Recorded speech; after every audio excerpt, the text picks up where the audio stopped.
Hello students, Anil हाबी ज्ञान दर्शन channel पर आपका स्वागत है।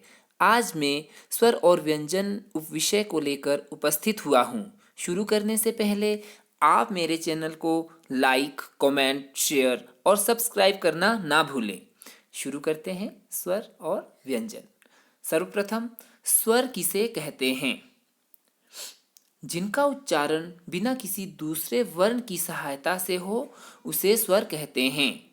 या जिन वर्णों का उच्चारण करते समय सांस, कंठ तालु आदि स्थानों से बिना रुके हुए निकलती है उन्हें स्वर कहा जाता है। स्वरों की संख्या 11 है। अ, आ, इ, ई, उ, ऊ, रि, ए, ऐ, ओ, औ, अं, अहा। इसमें री री जो है वो अर्ध स्वर होता है। 10 स्वर और एक अर्ध स्वर, इन 10 स्वरों को और एक अर्ध स्वर को मिलाकर यानी कि 11 स्वर, और अंगह अनुस्वार के रूप में और अहा जो है विसर्गों के रूप में प्रयोग किया जाता है।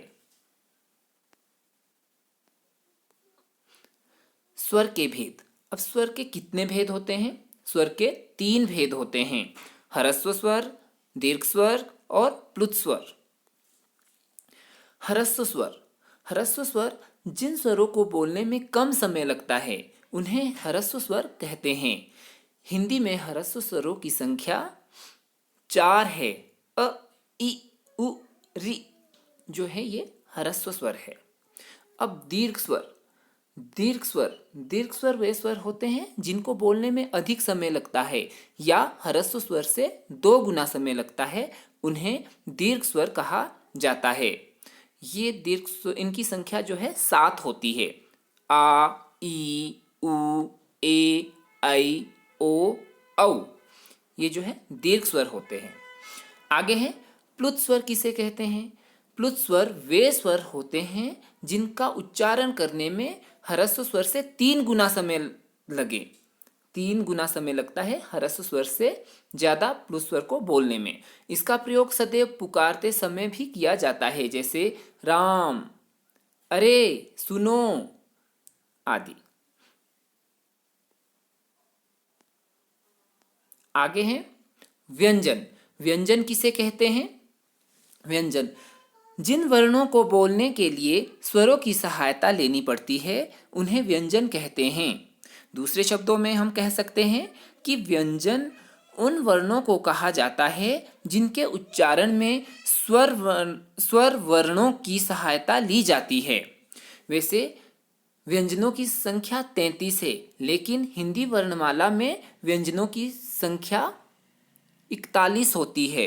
ये स्पर्श व्यंजन, अंतस्तः, ऊष्म, संयुक्त और आगत जितने भी व्यंजन होते हैं इन सभी को मिलाकर इनकी संख्या 41 होती है।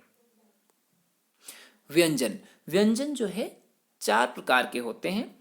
स्पर्श व्यंजन, दूसरा है अंतस्तः व्यंजन, तीसरा है ऊष्म व्यंजन और चौथा है संयुक्त व्यंजन।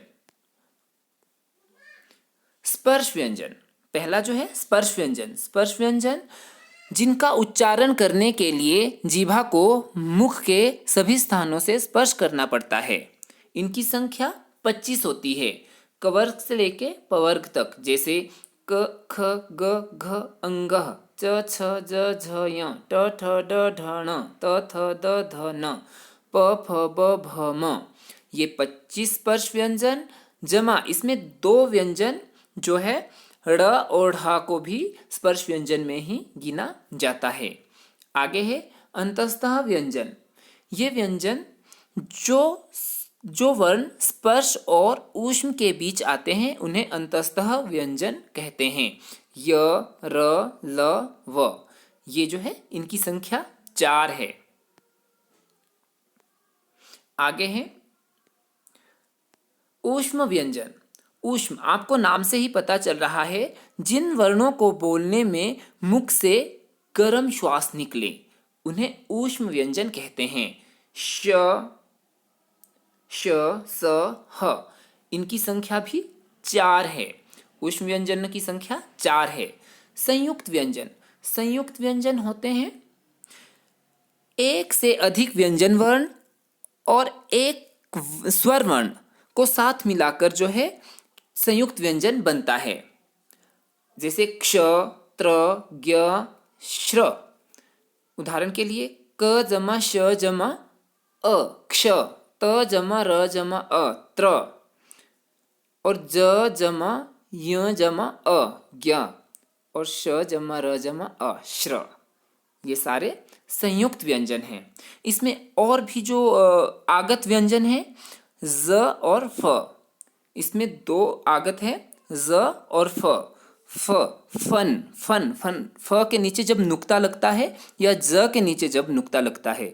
जैसे फन, फन का अर्थ होता है कला, और इनका उच्चारण करने के लिए जब हम बोलते समय ऊपर के दांत और नीचे के होंठों को आपस में मिलाते हैं तो इसका उच्चारण निकलता है। जैसे सजा, जा।